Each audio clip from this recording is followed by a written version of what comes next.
They're so ubiquitous at this point, it might be crazy to even ask. But at $250, the AirPods Pro, are they worth it? It's probably the most personal wearable technology out there. Apple makes the most popular wireless solutions on the market, but the AirPods Pro are now almost 3 years old. Audio equipment traditionally doesn't cycle as fast as camera or display hardware. But given the growing competition in the true wireless space, we have to ask, AirPods Pro still worth it in 2022?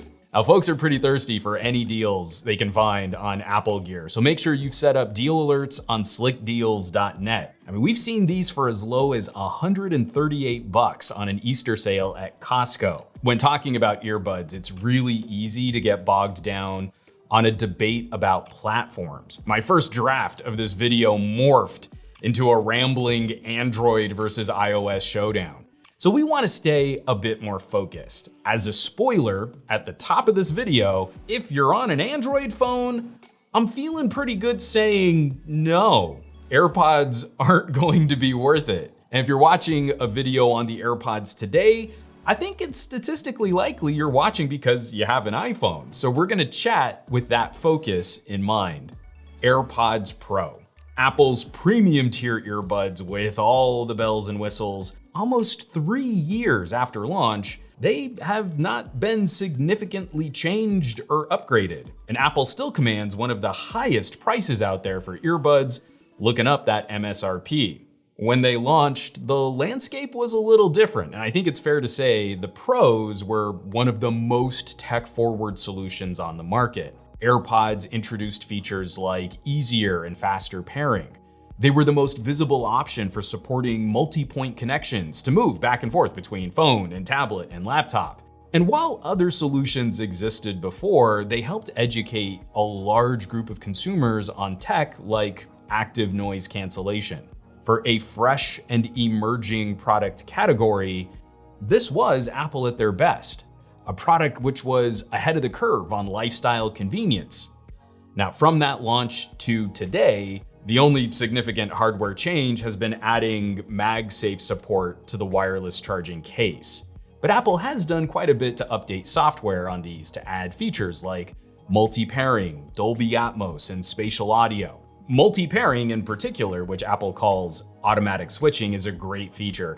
The downside to this easy handoff from device to device, they must all be Apple devices logged into the same iCloud account. Now, other earbuds have adopted fast pairing and dual device support. My OnePlus and my One More buds can auto switch, and they don't care what 2 devices you connect them to. But Apple certainly has the lead if you connect more than 2 Apple devices. Earbud competition has exploded over the last couple years. I brought some of my collection from home, and there are numerous solutions for premium wireless audio these days. Apple exists as much as a technology innovator as they do a fashion and lifestyle label. It's become a part of the Apple fabric, woven into the experience that people can identify Apple gear, and some make purchasing decisions based on that recognition. Let's not pretend that Apple executives don't know how many phone sales are motivated by the color of our text messages. The internal specs on the AirPods are not something you really hear spoken about often, probably because of how strangely coy Apple is about the internals of basically all its products. But true to Apple form, it was infuriating just getting accurate tech specs like driver size and material. I had to hit up the folks at iFixit to get an approximate measurement of 10 to 11 millimeters on these single dynamic drivers. And that's likely why the Pros were seen as such a significant step up in quality over most consumer earbuds of the day. Because when it comes to factors like sound quality, that's a supremely difficult metric to pin down in a pithy thumbs up, thumbs down review style. No one would say AirPods are bad. These are very good sounding earbuds, but they're also not special. Audio isn't a one-size-fits-all scale of gooder and badder. These earbuds score 73, but these earbuds get an 86. We've got bass and color, tone, articulation, attack and decay. We use a lot of words to describe what we hear. Different types of drivers, using multiple drivers, all of these things influence playback and will satisfy different folks with different tastes. All earbuds use the same codec on iPhones, but Apple offers some fun features like spatial audio, simulating a surround sound 360-degree immersive space. That's built on Dolby Atmos tech, and it can be really good on some audio sources. I think it's a lot of fun on movies. I personally find the experience to be hit or miss for music, where I think engineers have to have an ear for mixing audio with surround in mind. And I think there are a lot of clumsy stereo to spatial audio transfers out there. Now, numerous earbuds can support some form of 3D audio depending on the source, but in true Apple fashion, the best way to nail down compatibility is to buy first-party accessories. You might need to dig a bit more in the specs on some competing buds to see if there's surround sound support, but unique to the AirPods Pro is one of the coolest, nerdy tech features I've ever played with: 3D head tracking. Now, this is something I've only used before on gaming headsets. It's a nifty feature that pins the direction of the audio to the source that's playing it. So if you're watching a movie on your tablet, as your head changes position, the audio is going to feel like it's still coming from the video source. I love my Odyssey Mobius for this feature. The AirPods Pro nail it too. We tried not to dig too deep into the weeds, but we've arrived at the part of the video where a conclusion is required. AirPods Pro, are they still worth it? And I have to say, not at MSRP.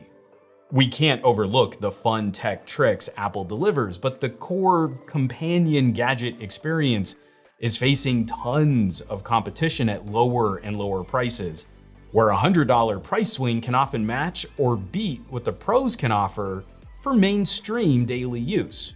Even in Apple's own catalog, you can score some great deals on Beats that support spatial audio without the head tracking. They have the same easy pairing process, active noise cancellation, and they get better battery life. Especially if someone is looking for a specific kind of sound or tuning, that's where some boutique options can really nail a listener's specific tastes. That said, if I just happen to search over on Slickdeals, these pros are regularly found well below MSRP. And then they make a lot more sense. A really top-notch pair of fancy true wireless earbuds, we should expect prices around $200. A lot of the true wireless I've played with aim for around $170.